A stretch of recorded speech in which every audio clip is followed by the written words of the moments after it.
Hello, everybody. This is Ryan Quinn with Mighty Quinn MMA.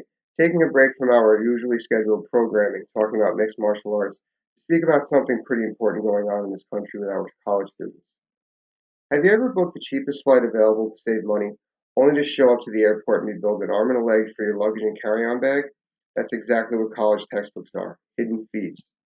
Easily hundreds of dollars a semester, college textbooks are just too expensive for students to afford at any level of secondary education.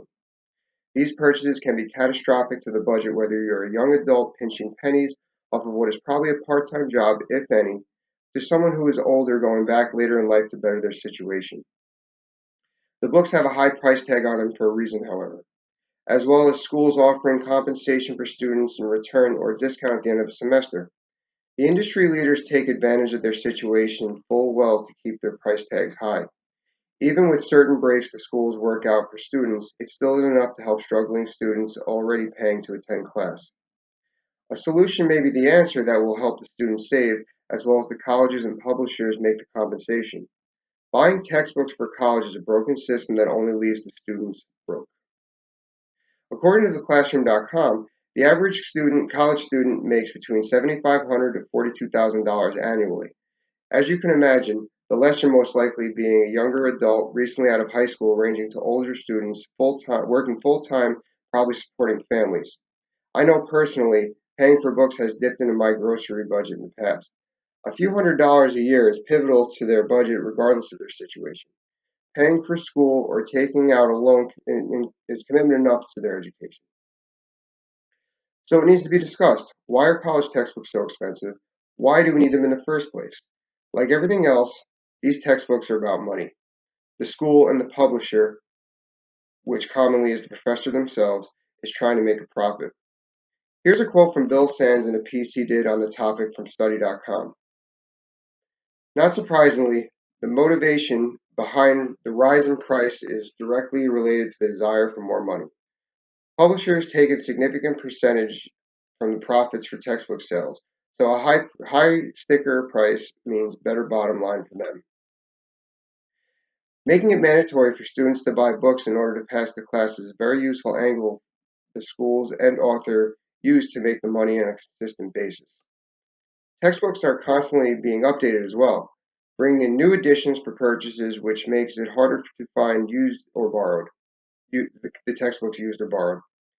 It is no coincidence that this is all set up to drive students to the bookstore to buy. Business Insider had an article stating that 80% of the textbooks in the industry is made up of only 5 publishing companies. With little competition, it is easy to drive the prices. The article also reads that the textbook prices have gone up 67% between 2008 and 2018. These companies know full well the demanding position they are in, as well as the vulnerability students need for the material. Vulnerability students have needing the material, sorry. So it doesn't look like prices are going down anytime soon. I would also like to add that the other 20% of that 80% are usually independent publishers or authors who are usually the college professors trying to sell the books themselves. That's an important note. Students have tried alternative methods, such as searching the material online. However, this is time consuming and the validity of what is found may not be on point. Some students have even declined to get the material at all, which puts them at a severe disadvantage to getting a good grade or even passing the class at all. These are all points that add to the argument that college is only for the super rich. With with severe price gouging, it's hard to argue against that. To be fair, it isn't easy writing a textbook, especially one that is organized for learning at such a high level. People want to be paid for their labor. The author, as well as the publishing companies, are comprised of very intelligent people, hardworking, who want to be compensated for their literature. So let's backtrack a little bit. Just how much are these companies and the authors being compensated for their work? According to an article on usnews.com, publishers have received 77 cents out of every dollar made with every textbook, with 12 cents going into straight to the author. That's quite the markup. In their defense, most schools do have alternatives or options to help lessen the load.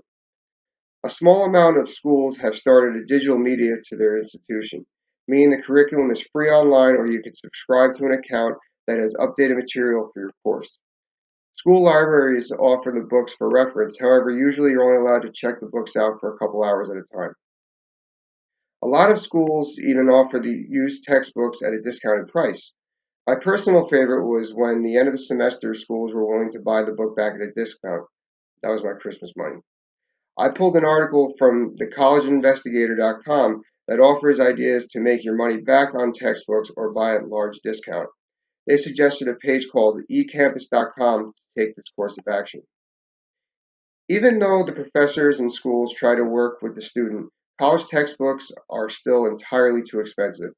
Whether an adult going back at night or a kid out of high school, that cost will set you back immensely.